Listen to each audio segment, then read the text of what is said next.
are closer to God than the mind, and this is very clearly seen in numerology. So I've been studying Chaldean numerology very, very heavily, and I'll be making this available to the public once I'm at a spot where I want to be. But one of the great findings, there's so much wisdom in numerology, it's actually profound. I've been studying it, it's just amazing. I'm getting my master's certification this year, and I've dove deep, deep, deep, deep into the numbers. So much wisdom. And one of these wisdoms is, it helps you to understand the human psyche, how it works. The emotions are the more pure communication from the subconscious or unconscious mind than the thoughts, which is not totally groundbreaking, but it's very, very clearly seen with numerology. And so what it means is, when you are receiving a passion or an impulse, something that feels right in your heart, that is going to supersede when you try to talk yourself through it and rationalize it. So there's an idea of following your passions. You can see now this is how the higher self, so-called, or the higher mind, actually communicates, more so than in words. It's through emotions, it's through impulses, it's through a passion. So when you find those, lean into them. And I love Bashar, how he talks about this.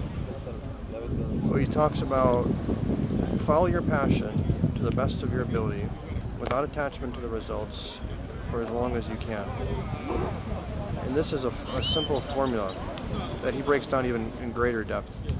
But this is the basic gist of the formula.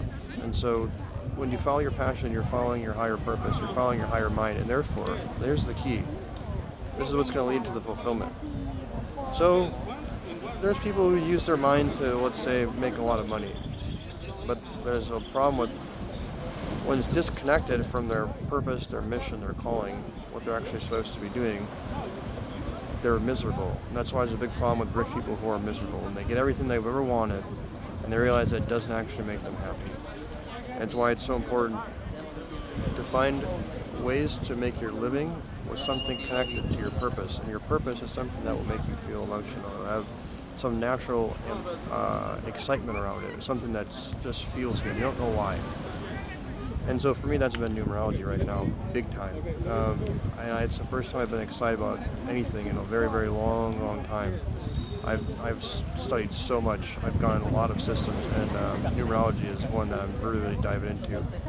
And I highly recommend it. It's such a fascinating science. It really, Chaldean numerology in particular, you can really understand someone's psyche, their karma, their body, how it manifests, their desires, their relationships, their personality, how they're supposed to optimally function in the outside world, how they're supposed to optimally function in the inside world.